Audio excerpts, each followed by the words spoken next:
Sir ఒక్క నిమిషం లోపల సార్ సార్ లోపల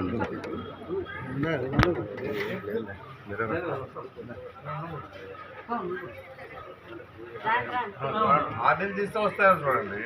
ఇంకా వెనక్కి వస్తే కూడా వస్తుంది. సరిపోతుంది.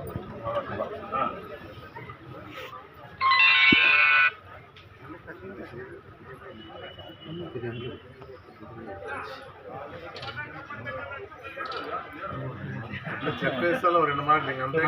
చెప్పండి చెప్పండి.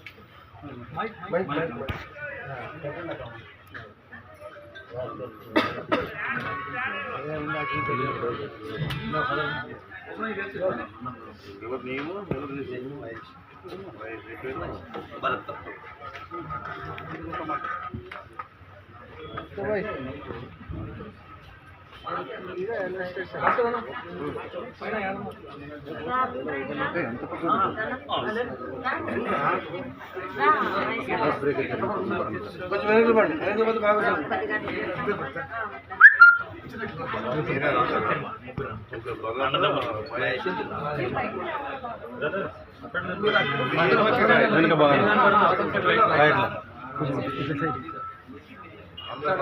నమస్కారం.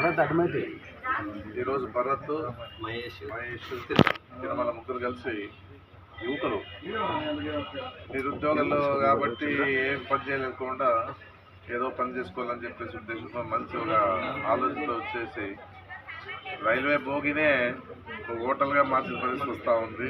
చాలా సంతోషం. ఇది ఎవరు కూడా ఐడియా రాలే. ఇది మన పిల్లోళ్ళకి వచ్చింది అనుకున్న తడవే అమలులోకి తీసుకురావడం జరిగిందని చెప్పేసి కూడా నేను చెప్పడం జరుగుతుంది. చాలా సంతోషం ఇది. ఎందుకంటే ఉద్యోగాలు రావాలంటే కష్టం ఇప్పట్లో మన ఆంధ్రప్రదేశ్లో. ఊరికే కలగదలసి ఉంది కానీ ఏదన్నా ఇప్పుడుండే పరిస్థితిలో అన్నీ అబద్ధాలు చెప్పేదానికి ఉపయోగపడతాయి కానీ ఉద్యోగాలు అనేది రావు. ఏదన్నా మన పూర్తి స్థాయిలో మనం విడిపోయిన తర్వాత బాగా దెబ్బతిన్న పరిస్థితి ఉంది ఆంధ్రప్రదేశ్లో.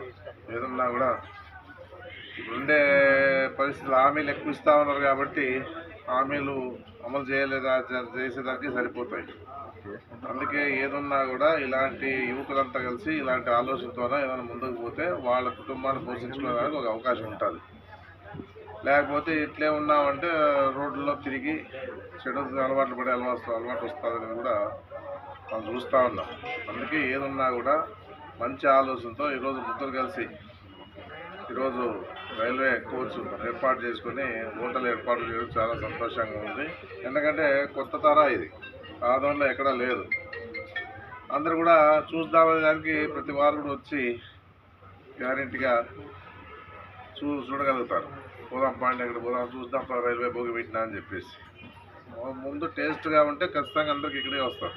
టిఫిన్ కానీ ఇంకా ఏదేదైతే వాళ్ళు అనుకున్నారో అవన్నీ బాగా టేస్ట్గా ఉంటే మాత్రం ఖచ్చితంగా ఎక్కడికి పోరు ప్రజలు. ఏదన్నా అందుబాటులో ఇది ఆర్డీఓ ఆఫీస్ ఉంది, కోర్టు ఉంది, ఇక్కడ రైల్వే స్టేషన్ ఉంది, రిజిస్టర్ ఆఫీస్ ఉంది. అన్ని దగ్గరలోనే ఈ హోటల్ ఏర్పాటు చేయడం చాలా సంతోషంగా ఉందని చెప్పేసి కూడా చెప్పడం జరుగుతూ ఉంది. ఎప్పుడు 24 hours అంట, మళ్ళా 12 hours 24 hours అంటే కూడా గొప్ప సంగతి. ఇది ఏదన్నా కూడా అదే ఫుడ్ సప్లై చేసేదానికి కూడా వాళ్ళతో నుంచి పర్మిషన్ తీసుకోవాలని చెప్పేసి చెప్పడం జరుగుతూ ఉంది. చాలా సంతోషం. ఇది మంచి ఆలోచనతో ఇది కార్యక్రమాన్ని పెట్టి మమ్మల్ని కూడా ఆహ్వానించారు కాబట్టి మా ఆశీర్వాదం వాళ్ళకు ఉంటుంది.